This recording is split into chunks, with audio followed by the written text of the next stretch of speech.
Apple has a problem. It's so bad that Tim Cook is calling it a 100-year flood. The price for tiny but critical components buried inside our electronics is skyrocketing, specifically memory and storage chips. And Tim Cook told me it's going to force Apple to raise prices.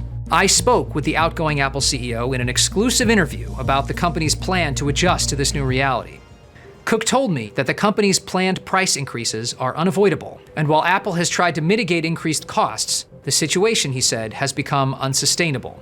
So why is this happening now? Chips have gotten faster and cheaper every couple years, powering a new technology revolution every decade or so. But in the last few months, that magic formula has reversed. That's because the prices for memory and storage chips, which are inside virtually every computing device, have suddenly skyrocketed. Apple's latest warning is remarkable because it's been the biggest buyer of storage since the days of the iPod, and also a giant buyer of memory. But now, there's a new competitor in town, artificial intelligence. AI companies are flooding the memory and storage market with money and securing much of the supply. Suddenly, Apple no longer has the leverage to push the storage and memory makers for the lowest prices. It has to wait in line. What Cook told me on our call is that Apple has already been absorbing higher costs, but now it is swinging over to option 2, price increases. Cook didn't say how much prices will increase, or when, or on what products. But to give you an idea of the scale, research firm TechInsights says the cost of memory and storage inside last year's iPhone 17 Pro was $50. The cost for the same components in the upcoming iPhone 18 Pro, around $200. Now, the good news for Apple is that it's in a better position than less profitable companies who have little cushion to absorb the higher costs.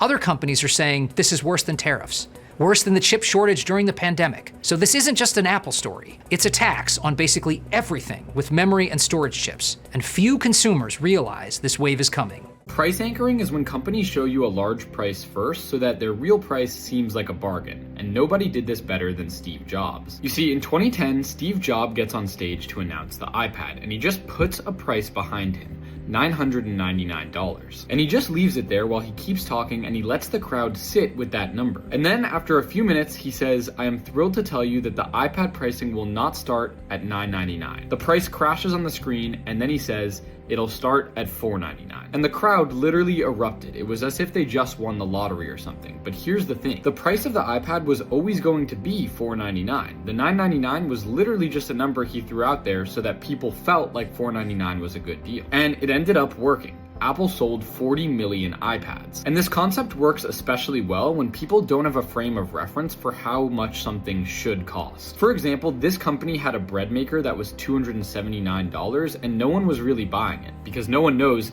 how much a bread maker is actually supposed to cost. So what they did was they put a $429 bread maker right next to it, and then immediately the sales of their $279 bread maker doubled because it seemed like a good deal next to the other more expensive bread maker. And the beauty of price anchors is that sometimes people just end up buying the more expensive thing anyways. So you can list something that's 10 times more expensive that you don't even expect anyone to buy. It'll cause more people to buy your cheaper option because it seems like a better deal, but 1 in 10 people will buy that really expensive thing anyways, and that 1 in 10 might account for like half your revenue. And this is actually true in my business where I sell juggling balls. Anyways, these psychological principles have been heavily supported in the book Influence, and if you want more digestible versions of them like this, follow or you might never see me again.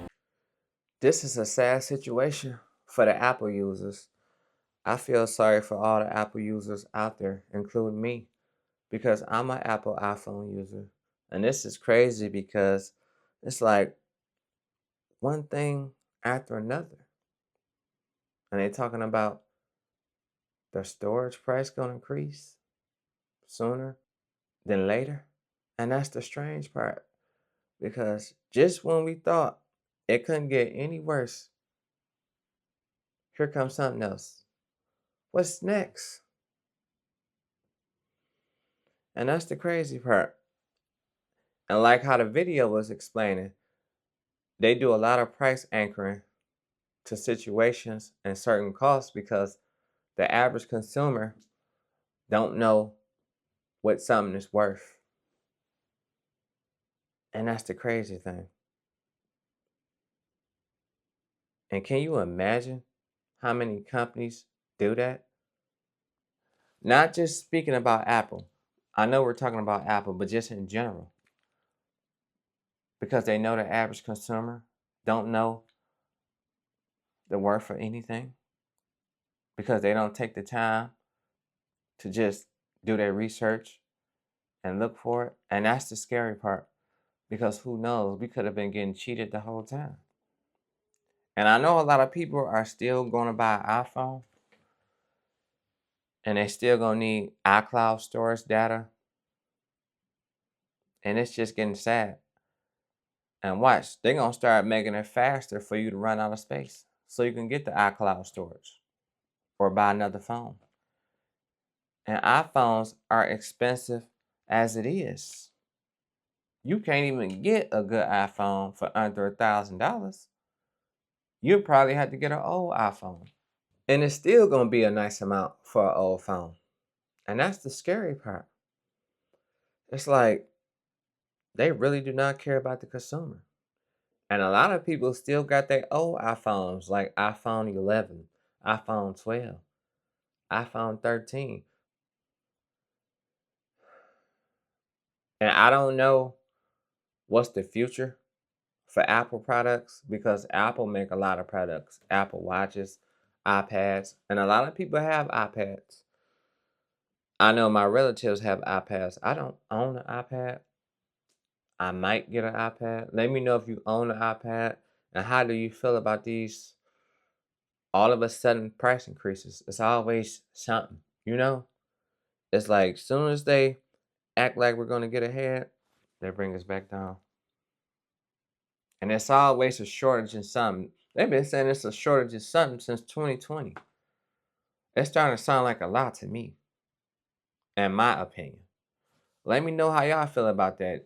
No matter where you go, when you go to the restaurants, it's a shortage in chicken, it's a shortage in everything. And you go into a chicken restaurant, a fast food one, and it's a shortage in chicken, and you still open? That's a shortage in car parts, it's a shortage in, it's always a shortage somewhere. Something going on. That's all I'm saying. If y'all feel that way, let me know. Because this is terrible. 1 minute, we get a minimum price decrease, and then it just go back up. And then, like he was stating in the video, they do a lot of price anchoring. Just throw a number out there, or don't even say a number to have you guessing, just to see what you'll pay for it, and then just make up a number. And that's the strange, scary part. Just greed to me. And I don't get it. Maybe I'm just tripping, or maybe I got a point. Because I want Apple to make some sense into this. We're all Apple users, so we want to make some sense into this. We want to know. I've been using Apple since I was, 14 years old. And a lot of people just buy iPhones to me because they're convenient.